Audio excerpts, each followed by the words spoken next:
Buenos días, somos el grupo número 1 y estamos conformados por Antonio Marquina y mi persona Madeleine Justo. Les vamos a hablar sobre la insuficiencia cardíaca. Este es un síndrome clínico en el que anomalías de la estructura o la función del corazón originan la incapacidad del mismo para expulsar o llenarse de sangre a una velocidad congruente con las necesidades que presentan los tejidos que están en pleno metabolismo. La insuficiencia cardíaca suele ser causada por algún defecto en la contracción del miocardio, y este puede ser consecuencia de alguna anomalía en dicha capa muscular, como se observa, por ejemplo, en las miocardiopatías o en la miocarditis vírica. La insuficiencia cardíaca también puede ser consecuencia de la aterosclerosis coronaria, que interfiere en la contracción del corazón al originar infarto e isquemia del miocardio. Y también puede surgir en casos de cardiopatía congénita, valvulopatías e hipertensión arterial, en donde el miocardio es lesionado por la sobrecarga hemodinámica de larga duración. La sobrecarga hemodinámica no es más que la incapacidad del corazón para expulsar una cantidad suficiente de sangre que permita mantener una presión arterial normal o adecuada para perfundir de oxígeno a los tejidos del organismo. Sin embargo, existen personas con insuficiencia cardíaca donde no presentan anomalías detectables en la función del músculo cardíaco o del miocardio. En algunos casos, el corazón está normal y repentinamente debe soportar una carga mecánica que sobrepasa su capacidad funcional, como por ejemplo una crisis hipertensiva aguda, la rotura de una valva de la válvula aórtica, en el caso de la endocarditis o en la embolia pulmonar masiva.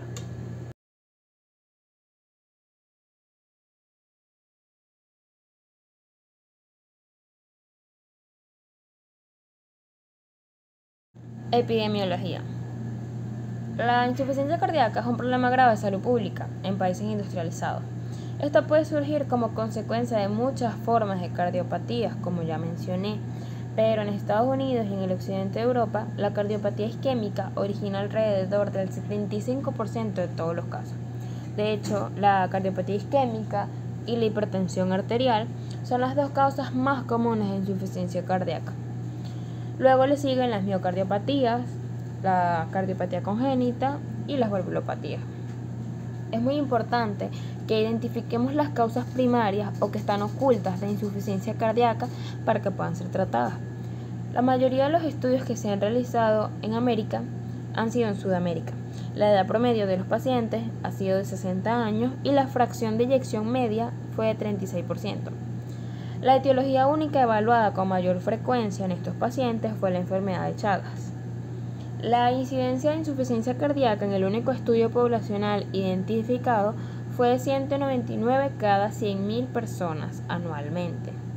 La prevalencia combinada de la enfermedad en dos estudios de alta calidad fue de 1%, siendo más alta en las poblaciones mayores o de personas mayores de 60 años. Las tasas de rehospitalización fueron del 28 al 31% y la duración de la hospitalización fue de 7 días en promedio. La tasa de mortalidad intrahospitalaria es del 12% y al año de 25%. Las tasas más altas ocurrieron en pacientes con fracción de eyección reducida, cardiopatía isquémica y enfermedad de Chagas. Etiopatogenia. Al valorar a personas con insuficiencia cardíaca es muy importante identificar no solamente la causa primaria, sino también la causa desencadenante.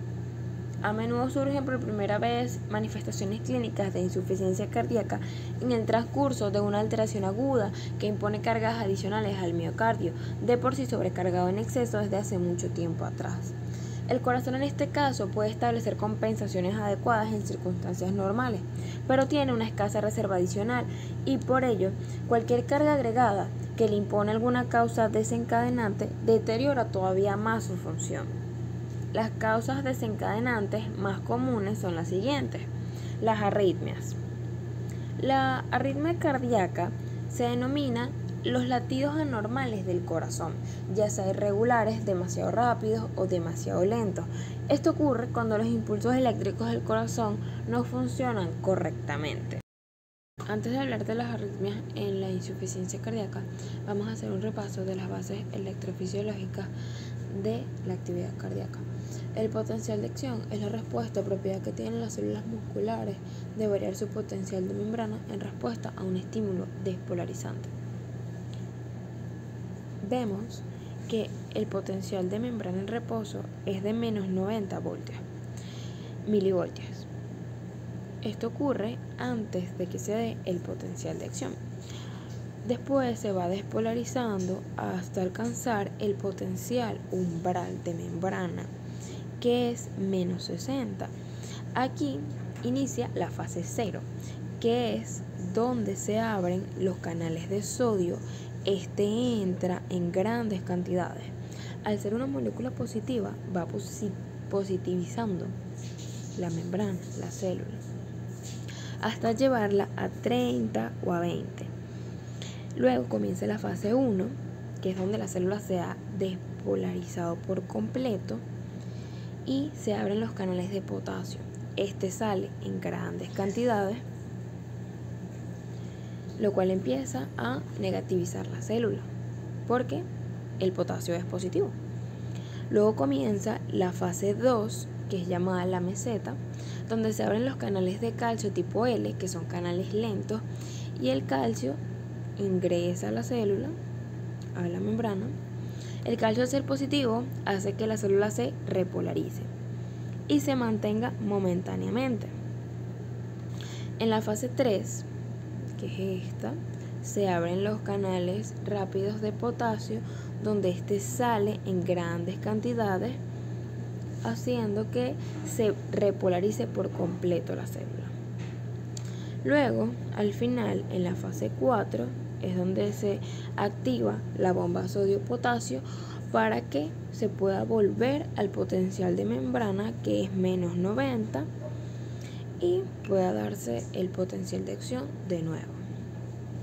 En el electrocardiograma está reflejado que el complejo QRS es la despolarización entre la fase 0 y la fase 1, y la onda T es la repolarización.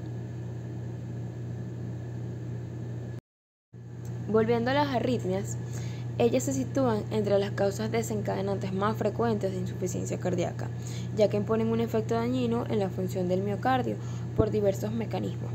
Primero, las taquiarritmias acortan el tiempo destinado al llenado ventricular y contribuyen en particular a la insuficiencia cardíaca diastólica. También causan disfunción isquémica del miocardio en personas con cardiopatía isquémica. Segundo, la disociación entre la contracción auricular y ventricular, que es característica de muchas bradiarritmias y taquiarritmias, hace que se pierda el mecanismo de estimulación de bomba en la aurícula, es decir, el llamado estímulo auricular, y con ello aumentan las presiones en esa cavidad cardíaca.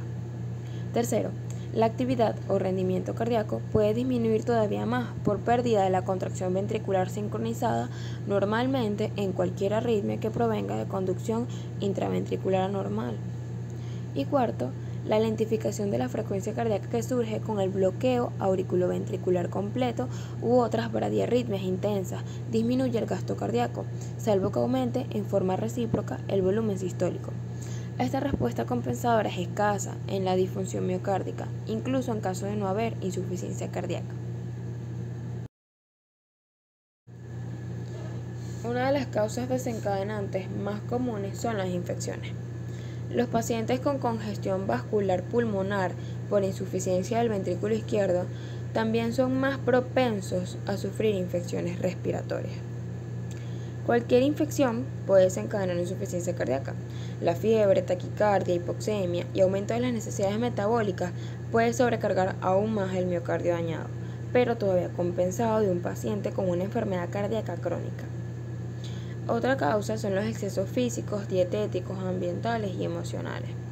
El aumento repentino de la ingestión de sodio en la dieta, la interrupción inadecuada de fármacos para tratar la insuficiencia cardíaca, las transfusiones de sangre, el ejercicio físico excesivo, el exceso de calor, humedad ambiental, las crisis emocionales, entre otras causas, pueden desencadenar insuficiencia cardíaca en pacientes que ya tengan una cardiopatía previa compensada. Otra causa es el infarto al miocardio. Entre los pacientes con cardiopatía isquémica crónica compensada, un infarto reciente, que a veces no produce ninguna manifestación clínica, puede deteriorar más aún la función ventricular y desencadenar insuficiencia cardíaca. Embolia pulmonar. Los pacientes con inactividad física y bajo gasto cardíaco corren mayor riesgo de presentar trombos en las venas de las extremidades inferiores y de la pelvis. La embolia pulmonar puede elevar la presión arterial pulmonar, que a su vez produce o empeora la insuficiencia ventricular. En presencia de congestión vascular pulmonar, las embolias ocasionan a veces infartos pulmonares. Otra causa sería anemia. Las necesidades hísticas de oxígeno solo pueden satisfacerse mediante un incremento del gasto cardíaco en presencia de anemia. Aunque un corazón sano es capaz de soportar dicho incremento, un corazón lesionado, sobrecargado pero compensado no puede aumentar suficientemente el volumen de sangre bombeado a la periferia.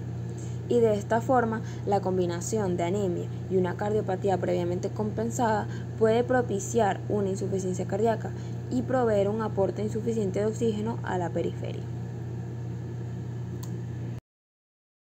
Tirotoxicosis y embarazo. La tirotoxicosis es la situación clínica resultante de un exceso de hormonas tiroideas a nivel de los tejidos, mientras que cuando es consecuencia de un aumento de la síntesis y secreción de hormonas por la glándula tiroides, se denomina hipertiroidismo. Esa es la diferencia. La tirotoxicosis y el embarazo. Al igual que la anemia y la fiebre, la tirotoxicosis y el embarazo son estados con una elevación del gasto cardíaco. De hecho, la aparición o empeoramiento de una insuficiencia cardíaca de un enfermo con cardiopatía previa compensada puede ser una de las primeras.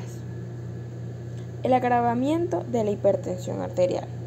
El incremento rápido de la presión arterial, como se observa en algunas situaciones de hipertensión renal o con la interrupción repentina del consumo de antihipertensivos en sujetos con hipertensión esencial, puede culminar en una descompensación cardíaca y por lo tanto en una insuficiencia cardíaca. Miocarditis reumática y vírica.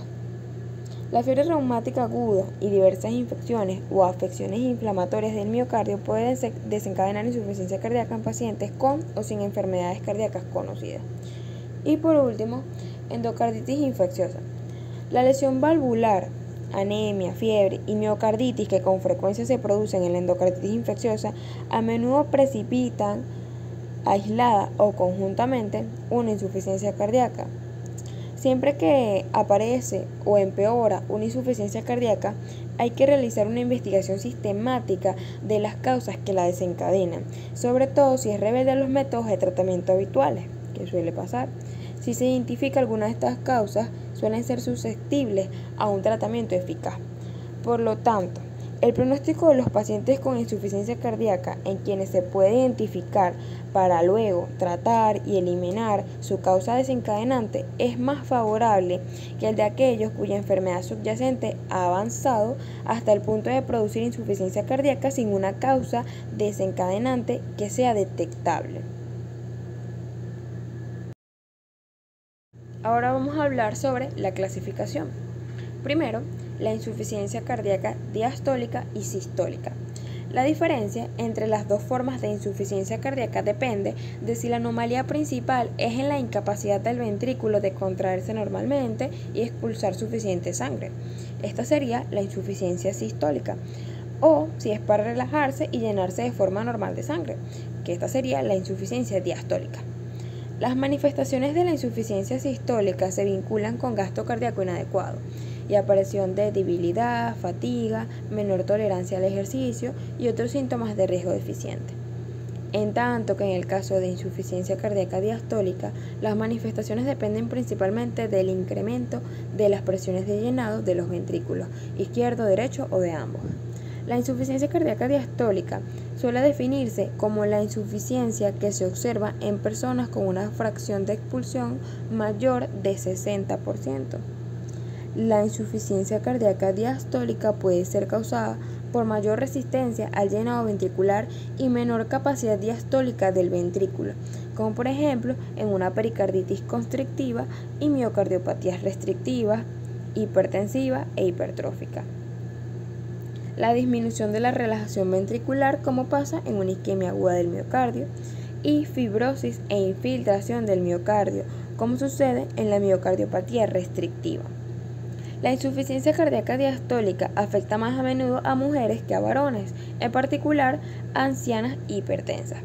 En muchos de los enfermos de insuficiencia cardíaca coexisten anomalías de la contracción y de la relajación.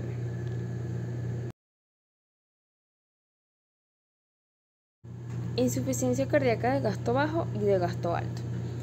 La de gasto bajo es consecuencia de cardiopatía isquémica, hipertensión, miocardiopatía dilatada, valvulopatías y enfermedad pericárdica, en tanto que la de gasto alto se observa en personas con menor resistencia vascular sistémica, es decir, la causada por hipertiroidismo, anemia, embarazo, fístulas arteriovenosas y enfermedad de Paget. Sin embargo, en la práctica clínica no es tan sencillo diferenciar entre una y otra. Los límites normales del gasto cardíaco son amplios, entre 2.2 a 3.5 litros sobre minutos por metro cuadrado de superficie corporal. En muchos sujetos con insuficiencia de gasto bajo, el gasto en realidad puede estar por arriba del límite inferior de lo normal, en reposo, aunque en un nivel menor del que tenía, pero no aumenta normalmente durante el ejercicio. Por otra parte, en casos de insuficiencia de gasto alto, el gasto quizás no rebase los límites superiores de lo normal, aunque hubiese mostrado elevación anormal si se lo hubiera medido antes de aparecer la insuficiencia cardíaca. En vez de ello, quizás disminuye hasta quedar dentro de los límites normales con la insuficiencia. La sobrecarga hemodinámica impuesta al miocardio por el aumento del flujo es parecida a la de la insuficiencia aórtica crónica. Ahora, la insuficiencia cardíaca aguda y crónica. Ejemplos de causas de insuficiencia cardíaca aguda son la rotura repentina de una valva cardíaca como consecuencia de un traumatismo, endocarditis infecciosa o infarto masivo del miocardio en una persona que no tenía disfunción cardíaca. En la insuficiencia cardíaca aguda, la disminución repentina del gasto cardíaco suele culminar en hipotensión sistémica sin edema periférico. En cambio, la insuficiencia cardíaca crónica se observa en individuos con miocardiopatía dilatada o afección de varias válvulas del corazón y surge y evoluciona lentamente.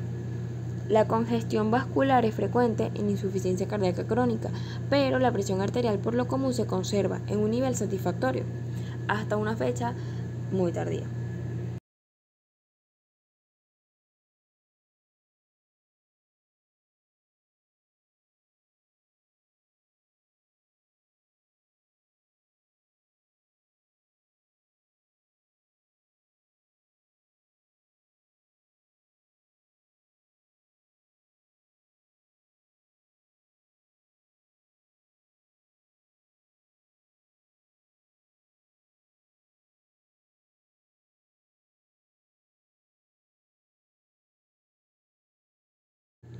Insuficiencia cardíaca derecha e izquierda. Este se considera un término anatómico y topográfico. Muchas manifestaciones clínicas de insuficiencia cardíaca son consecuencia de la acumulación de líquido en dirección proximal, es decir, detrás, con respecto a los ventrículos inicialmente afectados. Por ejemplo, las personas con sobrecarga hemodinámica del ventrículo izquierdo, como es el caso de la insuficiencia aórtica o debilitamiento de esa cavidad por pérdida de miocitos, como ocurriría después de un infarto al miocardio, termina por mostrar disnea y ortopnea, como consecuencia de la congestión pulmonar. Este es el cuadro conocido como insuficiencia cardíaca izquierda. Cuando la anomalía primaria afecta predominantemente al ventrículo derecho, como sería el caso de la hipertensión pulmonar primaria, consecuencia de una tromboembolia pulmonar crónica, los síntomas que resultan de la congestión pulmonar son poco comunes, pero destacan el edema, la hepatomegalia congestiva y la distensión venosa sistémica, es decir, manifestaciones clínicas de la insuficiencia cardíaca derecha. Los haces musculares que integran ambos ventrículos son continuos y las dos cavidades comparten una pared en común, que es el tabique interventricular. Los cambios bioquímicos que se producen en el miocardio en la insuficiencia cardíaca por lo común afectan dicha capa muscular en los dos ventrículos.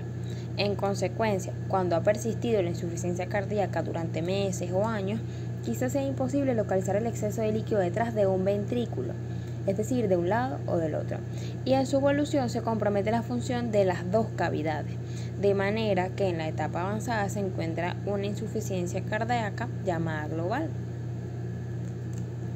La insuficiencia cardíaca retrógrada y anterógrada.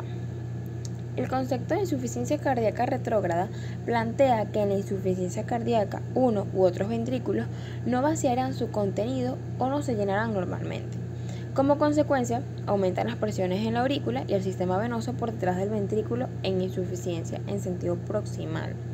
Y aparece retención de sodio y agua como consecuencia del incremento de las presiones venosa y capilar sistémica y el trasudado de líquido al interior del espacio intersticial pulmonar o sistémico. Por otra parte, los partidarios de la hipótesis de insuficiencia cardíaca anterógrada sostienen que las manifestaciones clínicas de la insuficiencia cardíaca son resultado directo del vaciamiento inadecuado de la sangre en el árbol arterial. Según dicho concepto, la retención de sodio y agua es consecuencia del menor riego de los riñones y la reabsorción excesiva del sodio en túbulos proximales y distales. Esta última por activación del sistema de renina-angiotensina-aldosterona, que se los vamos a explicar más adelante. La rapidez con que comienza la insuficiencia cardíaca suele influir en las manifestaciones clínicas. Por ejemplo, si se destruye repentinamente una gran parte del ventrículo izquierdo, como ocurre en el infarto al miocardio, la persona puede morir de edema pulmonar agudo, que es una manifestación de insuficiencia retrógrada. Si el sujeto sobrevive después del cuadro agudo, pueden surgir manifestaciones clínicas que son consecuencias de disminución a largo plazo del gasto cardíaco, que incluyen retención anormal del líquido dentro del lecho vascular sistémico, lo cual es una manifestación de la insuficiencia anterógrada.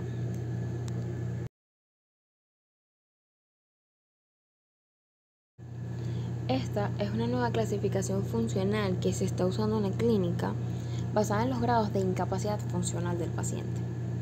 Por ejemplo, en el grado 1, el paciente puede realizar actividad ordinaria sin ningún síntoma y no hay ninguna limitación en la actividad física.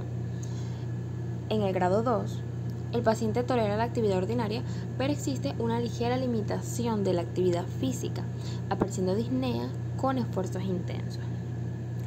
En el grado 3, la actividad física que el paciente puede realizar es inferior a la ordinaria y está notablemente limitado por la disnea. Mientras que en el grado 4, el paciente tiene disnea al menor esfuerzo o incluso en reposo y es incapaz de realizar cualquier actividad física. En el año 2001, con la intención de hacer un diagnóstico precoz de la enfermedad, dándole mayor relevancia a la inhibición de la progresión de esta, surge esta nueva clasificación, propuesta por la American College of Cardiology y la American Heart Association Task Force. Este nuevo sistema de clasificación para la insuficiencia cardíaca ha sido diseñado para ser usado y complementado en el sistema de clases funcionales en la clínica. Además de esta clasificación, se ha propuesto una clasificación con fundamento fisiológico y epidemiológico, donde la insuficiencia cardíaca crónica se clasifica por estadios, y cada estadio tiene una connotación clínica, pronóstica y de tratamiento. El estadio A, donde se encuentran los pacientes con alto riesgo para insuficiencia cardíaca, entre los cuales están los pacientes con enfermedad coronaria, pacientes con hipertensión arterial, diabetes mellitus o una combinación de ellas. En el estadio B, engloba a los pacientes que son asintomáticos pero con enfermedad cardíaca estructural. Son los individuos que tienen disfunción ventricular sintomática en un estadio preclínico. En el estadio C, pacientes que han tenido o tienen signos y síntomas de insuficiencia cardíaca crónica, es decir, una insuficiencia cardíaca clínicamente evidente, que han respondido a la terapia convencional y además poseen un daño cardíaco estructural. Mientras que en el estadio D, son los pacientes que están en estado terminal de insuficiencia cardíaca crónica. Son refractarios al tratamiento médico. Además, requieren reiteradas y prolongadas hospitalizaciones o estrategias de soporte especializado. Estos estadios, como ya mencioné, tienen una función terapéutica, es decir, se hacen para el diagnóstico y el tratamiento de los pacientes.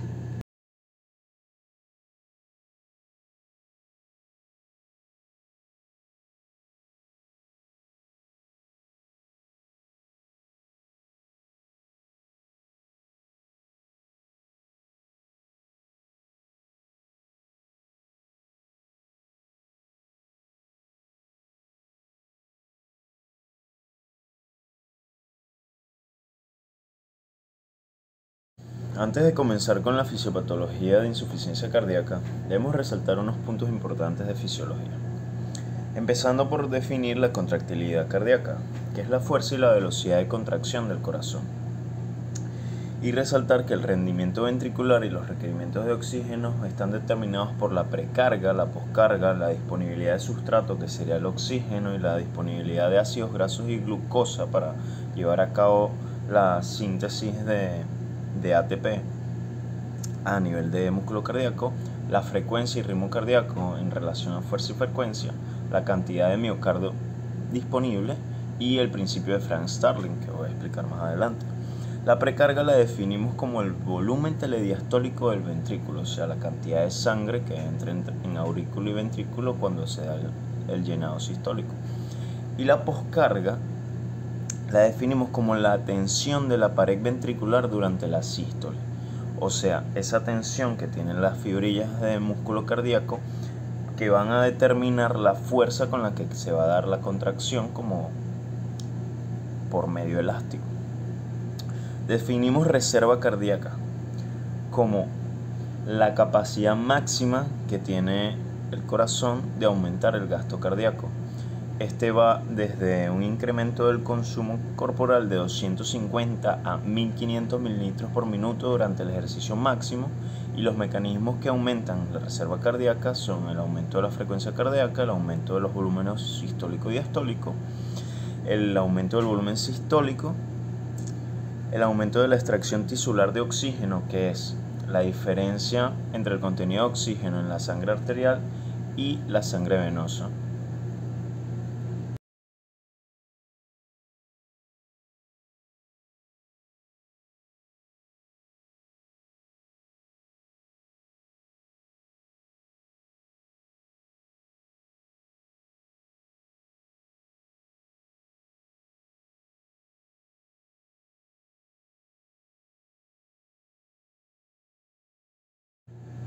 En este esquema encontramos que la fuerza de eyección es el porcentaje de sangre que el ventrículo izquierdo bombea justo antes de la contracción, y esto va desde un 60 a un 75% como valor normal. Tenemos la fórmula de que el gasto cardíaco es igual a la frecuencia cardíaca por el volumen sistólico. Ahora vamos a definir el gasto cardíaco, es el volumen de sangre que bombea el corazón en un minuto. La frecuencia cardíaca es la cantidad de latidos por minuto, que suele ser de 75 latidos por minuto, y el volumen sistólico lo definimos como el volumen de sangre eyectado por el ventrículo en un ciclo cardíaco. Entonces, esta suele ser de 70 mililitros por latido, multiplicamos 70 mililitros por 75 latidos por minuto, nos debe dar un total de gasto cardíaco de 4 a 5 litros por minuto, que es lo que se bombea en el cuerpo en un ciclo cardíaco. Vamos a definir el volumen telediastólico y el volumen telesistólico también. El telediastólico es la cantidad de sangre en el ventrículo al finalizar la relajación cardíaca, que es de 110 a 120 mililitros. Y el volumen telesistólico es la cantidad de sangre dentro del ventrículo al finalizar la sístole o el llenado auricular ventricular. Suele ser de 40 a 60 mililitros.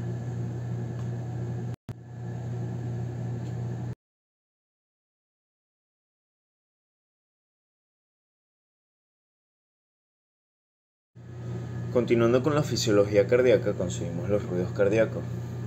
Entre ellos vamos a conseguir los ruidos normales que se dan en un paciente sano, y tenemos que es el primer y el segundo ruido cardíaco. El primer ruido cardíaco se da por el cierre de las válvulas auriculoventriculares, y ambas van a sonar en un unísono.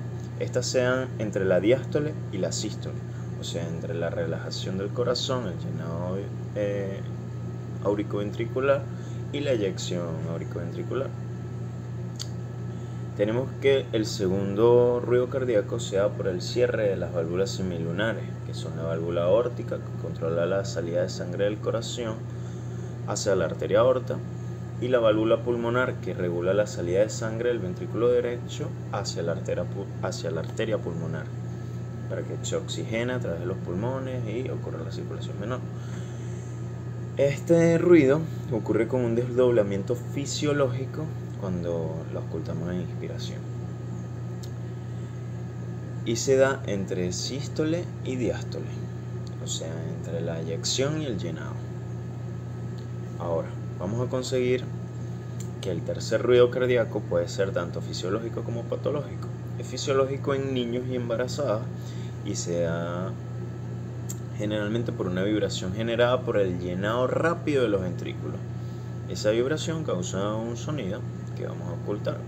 Cuando es patológico, nos está indicando una dilatación ventricular o un aumento de la presión de llenado. Este ocurre generalmente en mitad de la diástole, mitad anterior de la diástole, o sea, en el comienzo, a los segundos del comienzo de la diástole. Y el ruido patológico más común, que es el número 4 cardíaco, el ruido cuarto cardíaco, lo encontramos en la fase de sístole auricular, o sea, antes del comienzo de la sístole, en medio de la diástole. Nos indica hipertrofia ventricular generalmente. Vamos a encontrar otro ruido cardíaco, que es el ritmo de galope. Este es el más común cuando encontramos la insuficiencia cardíaca, y es un sonido diastólico por llenado brusco del ventrículo insuficiente, o sea que este está llenando con mucha fuerza, pero no se está llenando debidamente el ventrículo. Coincide con taquicardia y con otros signos de insuficiencia cardíaca. Cuando hay una taquicardia mayor a 120 pulsaciones por minuto, se fusionan el galope ventricular con el galope atrial y provoca el ritmo de 4 tiempos o galope de suma, que es un ritmo de tutum, tutum, tutum. A continuación podemos escuchar el ejemplo anterior. Galope de suma.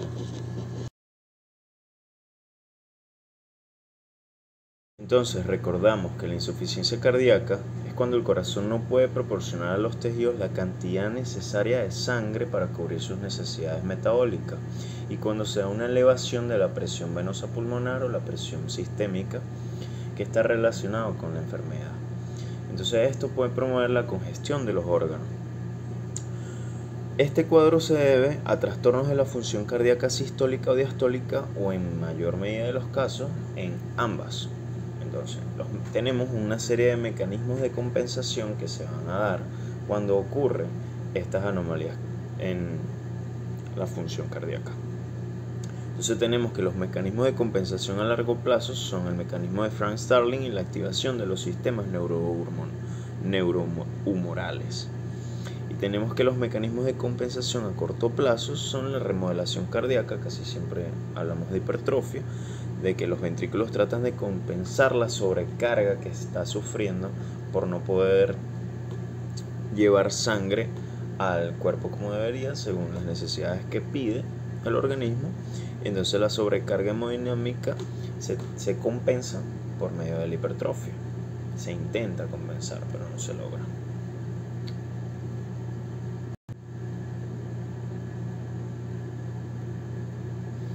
Entonces, los mecanismos de compensación se producen por un déficit de la contracción miocárdica o por una excesiva sobrecarga hemodinámica.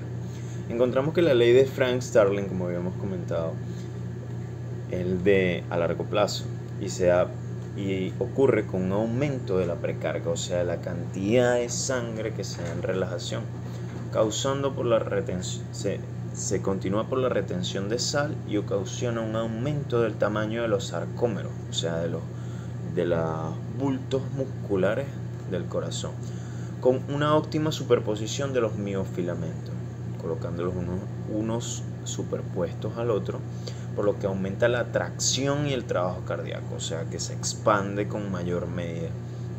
Pero al expandirse más, se consume más ATP, se consume más energía y hay mayor gasto cardíaco.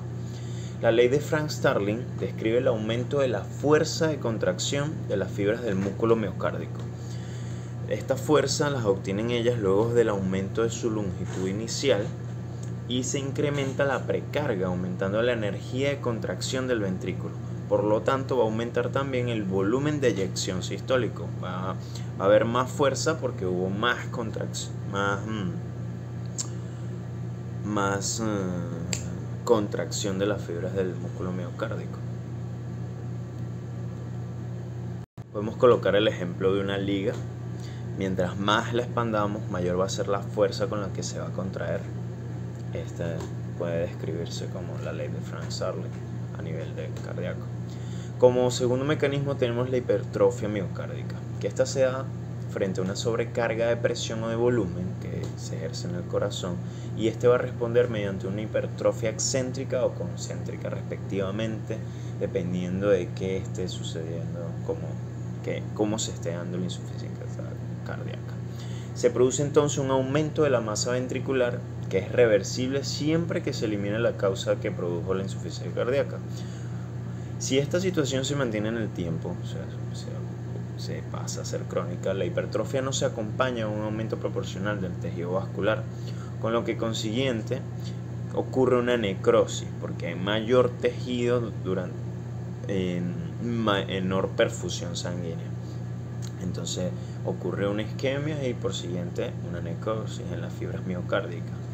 Se desarrolla fibrosis miocárdica, con lo que inicia un efecto favorable, con lo que se supone que inicia siendo un efecto favorable porque la hipertrofia se da para compensar, termina siendo nocivo y empeorando la insuficiencia cardíaca. A este proceso de modificaciones estructurales le llamamos remodelado ventricular.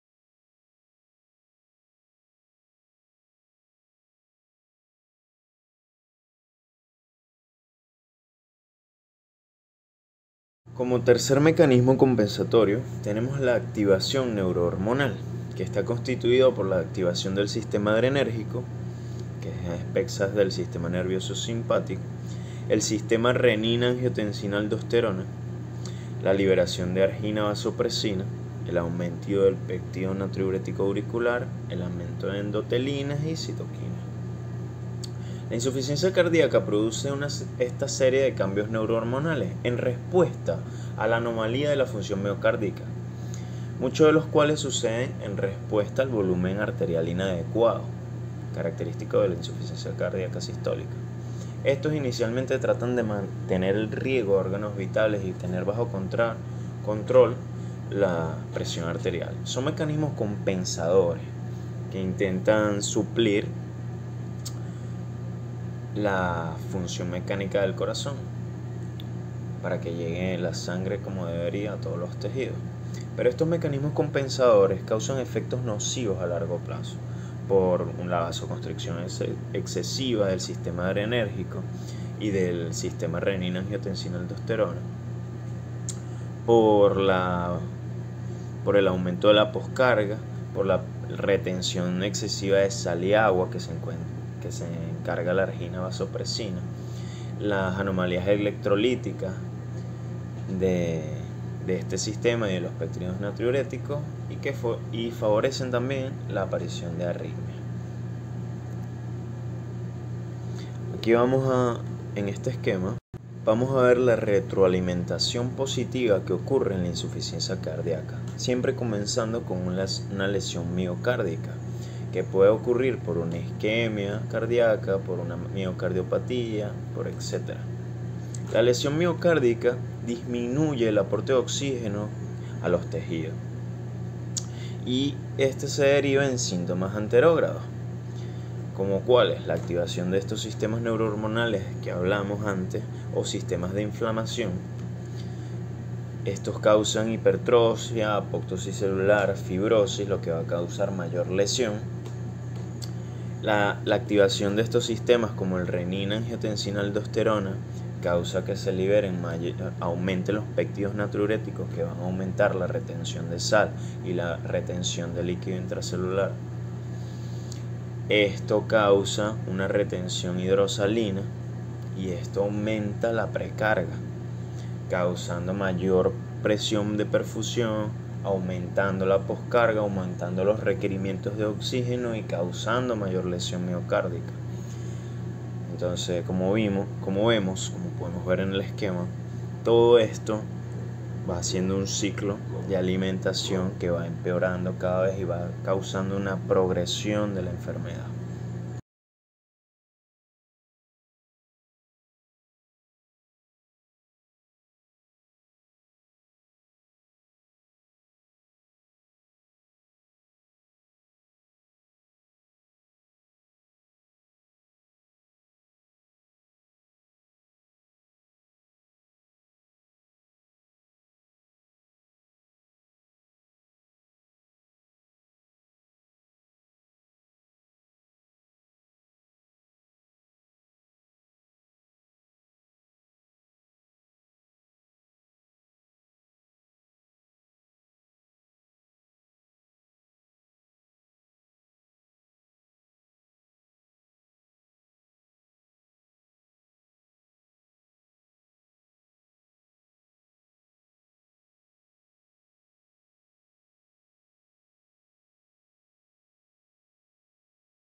Debemos entender la importancia del sistema nervioso adrenérgico en la insuficiencia cardíaca. El sistema nervioso simpático está activado desde fases precoces de la insuficiencia cardíaca, pues se encuentra en los niveles elevados de noradrenalina en pacientes con difusión ventricular asintomática, o sea, la silente. Estos niveles de noradrenalina circulantes se correlacionan con la gravedad de la alteración hemodinámica y con el pronóstico de estos pacientes. ¿Por qué? Porque esta estimulación produce diversos efectos en la homeostasia. Así, a nivel cardíaco, la estimulación adrenérgica de los receptores beta aumenta la contractilidad y la frecuencia cardíaca. Como consecuencia, aumenta el volumen minuto del corazón y a nivel periférico estimula los receptores alfa que median la vasoconstricción en algunas partes del cuerpo. La vasoconstricción arterial, que condiciona una redistribución del flujo sanguíneo a los órganos vitales, obviamente por lo que ya hablamos antes de que hay mayor demanda y el corazón no puede suplirla. Entonces el sistema nervioso actúa de esta manera, fundamentalmente en el cerebro y el corazón.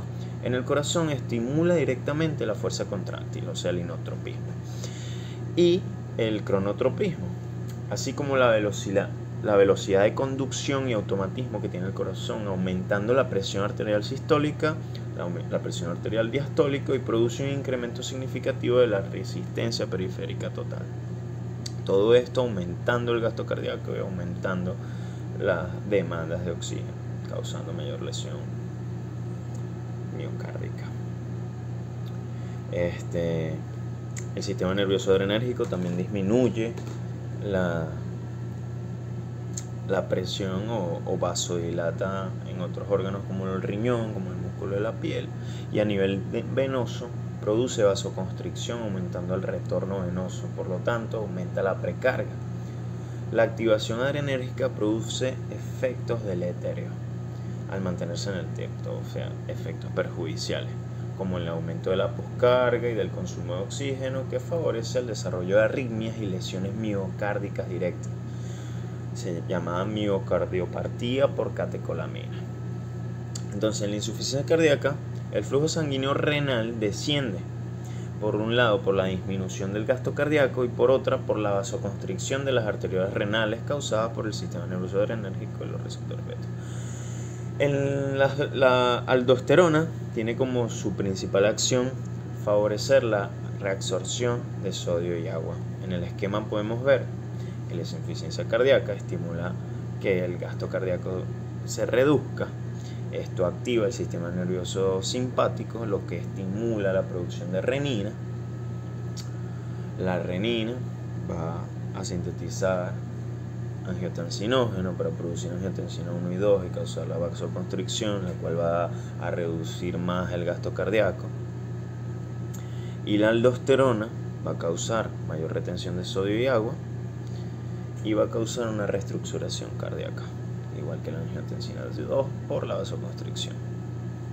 Todo esto para regular la presión del llenado cardíaco y para suplir la insuficiencia cardíaca, pero como ya hemos comentado en los diferentes sistemas, solo empeora la situación. Entonces la acción de la aldosterona en pacientes con insuficiencia cardíaca congestiva actúa produciendo edemas que no se encuentran en los pacientes con hiperaldosterismo. O sea, las pacientes que tienen la aldosterona alta no presentan edema, sino en los pacientes que tienen insuficiencia cardíaca. ¿Por qué? Por la suma de todos estos factores que hemos comentado anteriormente. Junto con las propiedades clásicas de los mineralocorticoides, la aldosterona tiene diversos efectos adversos que contribuyen a la patogénesis de la insuficiencia cardíaca.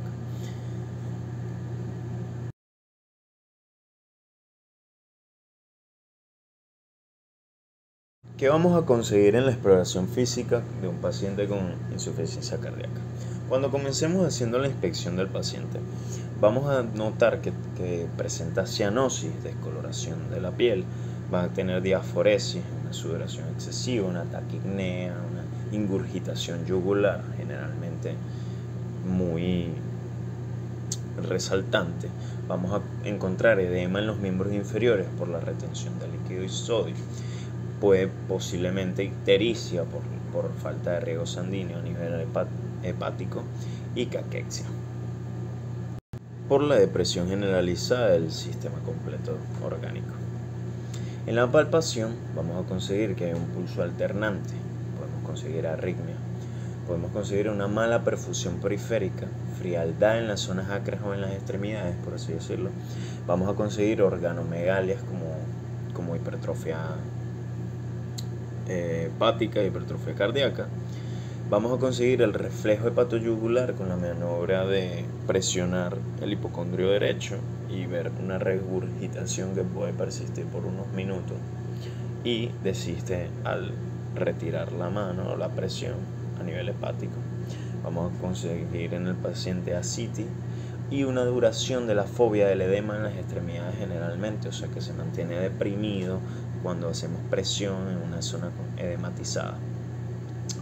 En la exploración física de la auscultación vamos a conseguir sonidos crepitantes, podemos conseguir el tercer ruido cardíaco, como ya había comentado anteriormente. Se da por un llenado forzoso de los ventrículos y el cuarto ruido cardíaco que nos está indicando una hipertrofia ventricular.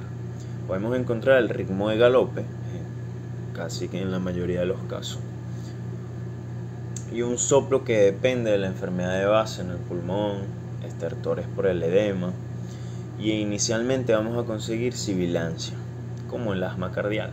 El asma cardial no es un tipo de asma, sino una sibilancia que se da por la insuficiencia cardíaca, o sea, por el llenado forzoso de los ventrículos, o la eyección forzada, o la falta de llenado en el corazón. Se da un sonido sibilante.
Entonces encontramos que la clínica de la insuficiencia cardíaca es un deficiente aporte de sangre a los tejidos. Secundario a esto, hay una sobrecarga retrógrada del líquido. Su principal síntoma es la disnea, con acumulación de líquido en el intersticio pulmonar. Sabemos que el derrame pleural, su principal causa es la insuficiencia cardíaca. Tenemos una elevación de la presión venosa y capilar pulmonar. Y que a grandes esfuerzos o a reposo hay fatiga. Tenemos que se puede ver presente la ortopnea, que es una redistribución de líquido desde las extremidades o del tórax, debido a una redistribución de líquido desde las extremidades hacia el tórax. Una disnea paroxística nocturna, son crisis de disnea y de tos al despertar o al dormir o al acostarse. Por la noche, cuando hay mayor relajación, más la sibilancia, como ya nombramos el asma cardíaco. Tenemos que el edema agudo pulmonar es una acumulación de líquido en el intersticio pulmonar, más líquido en los alvéolos pulmonares, cursando con disnea y con ortopneas intensas. El paciente va a presentar también debilidad muscular y fatiga, que dependiendo de la fase en la que se encuentra la enfermedad, va a ir progresando si se presenta en esfuerzo o si se presenta ya en su cotidianidad o en reposo. Hipoperfusión periférica. Encontramos dolor en el hipocondrio derecho por una congestión hepática, sensación de plenitud gástrica por el mismo dolor de abdominales. Encontramos confusión por una disminución de la memoria por hipoperfusión cerebral, o sea, por falta de riego sanguíneo a nivel cerebral. Tenemos una respiración de change talks. Esta es una triada que se encuentra en apnea, falta de oxígeno, falta de respiración, lo que causa una hiperventilación, que el paciente quiera respirar más veces porque siente que le falta el aire, y esto causa en la hipocapnia, o sea, una disminución del CO2 en el organismo, lo cual causa otros síntomas, generalmente cognitivos, que causan alcalosis. Esto se da por una disminución de la sensibilidad del centro respiratorio, en el que el dióxido de carbono disminuye y por hipoperfusión cerebral, o sea, la falta de riego sanguíneo a nivel cerebral. Esto causa que el cerebro disminuya la frecuencia y la profundidad de la respiración porque deja de sentir la presencia de CO2 por la misma hipocapnia.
Tenemos los famosos criterios diagnósticos de Framingham para la insuficiencia cardíaca.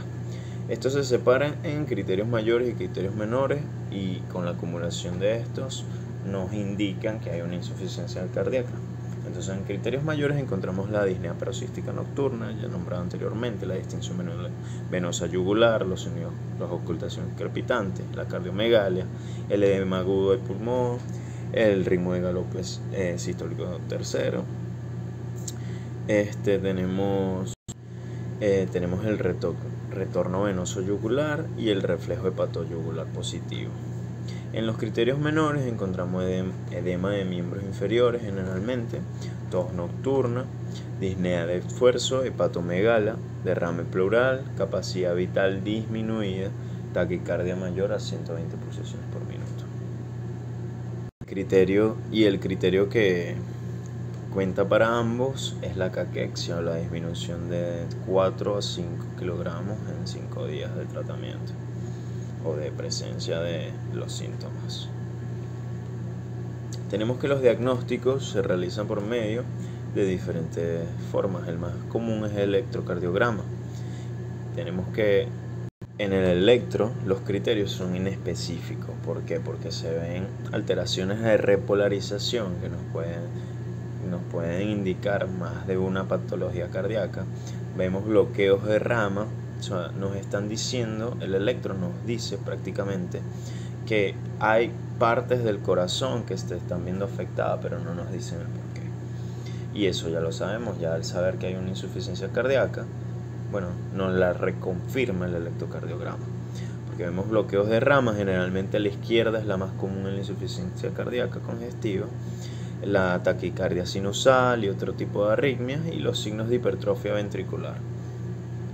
La fibrilación auricular es una de las arritmias más frecuentes en los pacientes con insuficiencia cardíaca, y si aparece una fibrilación auricular es necesario en muchos casos anticoagular al paciente o empezar un tratamiento profiláctico de anticoagulantes.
En la radiografía de tórax, cuando sospechamos de insuficiencia cardíaca, lo primero que vamos a buscar es la cardiomegalia, lo que nos va a indicar una falla cardíaca sistólica crónica. Vamos a conseguir un signo de alas de mariposa, que es un infiltrado alveolar difuso y bilateral. Encontramos signos de hipertensión venosa pulmonar, edema peribronquial perivascular y alveolar, y derrame pleural o intersuisural por la insuficiencia cardíaca y la acumulación de líquido. Entonces, en la radiografía de tórax vamos a observar que el corazón está agrandado, que hay mayor calcio de lo normal en las arterias aortas, la vamos a ver más radio opaca, ¿Existe algún indicio de enfermedad en los pulmones, donde hay líquido, donde hay una ausencia de vascularización? Y vamos a encontrar líquido en las pleuras como consecuencia de la presencia de la insuficiencia cardíaca. Uno de los procedimientos más invasivos para diagnosticar la insuficiencia cardíaca es el cateterismo cardíaco. Esta accede al corazón a través de un vaso sanguíneo para valorar la anatomía del corazón y sus arterias y estudiar cómo se encuentra el funcionamiento. Este procedimiento se lleva a cabo con un catéter que entra por una arteria principal del corazón, generalmente por las coronarias, y pasa por todo el trayecto vascular de este. Generalmente se introduce por la arteria inguinal, y según las características del paciente también podría introducirse por una arteria de la muñeca. Se le llama coronariografía. Es la técnica más frecuente realizada en cardiología. Se efectúa inyectando un contraste en las arterias del corazón para posteriormente ver las imágenes en movimiento con un equipo de rayos X. Cuando las arterias están llenas de contraste, se visualizan como las ramas de un árbol en otoño, o sea, las ramas de un árbol sin hoja. Y este cateterismo se utiliza fundamentalmente para detectar y tratar posibles estenosis en las arterias del corazón. El ecocardiograma está recomendado en todos los pacientes con una clínica sugerente de insuficiencia cardíaca desde el primer episodio.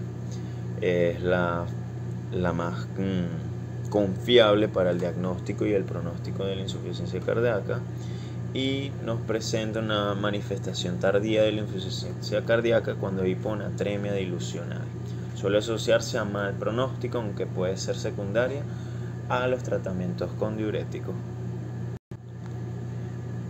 En la actualidad, los exámenes de péptidos natriuréticos son los más frecuentes y el mayor porcentaje o el mayor viabilidad de diagnosticar la insuficiencia cardíaca. ¿Por qué? Porque a nivel sanguíneo siempre están muy disminuidos los péptidos natriuréticos, un tipo de proteína sintetizada en el corazón. Da diagnóstico y pronóstico rápido de la insuficiencia cardíaca. Hay dos tipos: el péptido natriurético auricular y el cerebral. El péptido natriurético auricular se libera en respuesta a una sobrecarga de sodio y produce excreción de sodio, excreción de agua también intersticial, y produce una vasodilatación arteriolar y venosa, disminuyendo las resistencias vasculares periféricas. Estas se ven aumentadas en sangre, igual que el péptido natriurético cerebral, cuando hay insuficiencia cardíaca, cuando hay lesión miocárdica. El péptido natriurético cerebral es muy similar, solo que se sintetiza directamente en las células miocárdicas ventriculares. Esto se da por una respuesta al aumento de la presión diastólico intraventricular. Por eso se empiezan a liberar a la sangre. Vamos a encontrar que los exámenes de laboratorio, principalmente tenemos los exámenes de nitrógeno urénico en la sangre y creatinina sérica, que ayudan a vigilar la función renal, porque la función renal se va a ver comprometida siempre por la insuficiencia cardíaca debido a los procesos que ya mencionamos anteriormente. Será necesario también medir los niveles de sodio y potasio en la sangre de forma regular cuando haya cambios en los medicamentos del paciente. Vamos a buscar los inhibidores de enzima convertidora de angiotensina y los bloqueantes de los receptores de angiotensina, o a ciertos tipos de diuréticos también. Esto lo vamos a buscar en la sangre, como la amiloridona, la espironolactona y el tranterena. La anemia o un bajo conteo de glóbulos rojos puede empeorar la insuficiencia cardíaca, y vamos a buscar también pruebas de coagulación y bioquímica sanguínea. El tratamiento de la insuficiencia cardíaca comienza con los inhibidores de la enzima convertidora de angiotensina, los beta-bloqueantes, la espironolactona. ¿Por qué? Bueno, vamos a explicar el mecanismo de acción de los fármacos.